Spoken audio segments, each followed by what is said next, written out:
Kim gəldi gedər dünyanı istəsə, orada ona dilədiyimiz kimsəyə istədiyimiz şeyləri dərhal verərik.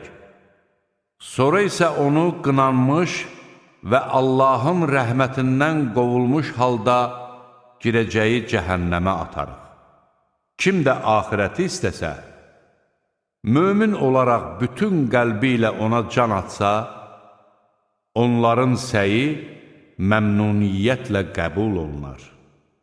Biz hamıya, onlara da, bunlara da Rəbbinin nemətindən veririk. Rəbbinin neməti heç kəsə qadağan deyildir. Bax gör, dünyada onların birini digərindən necə üstün etdik. Axirətdə isə daha böyük dərəcələr və daha böyük üstünlüklər vardır.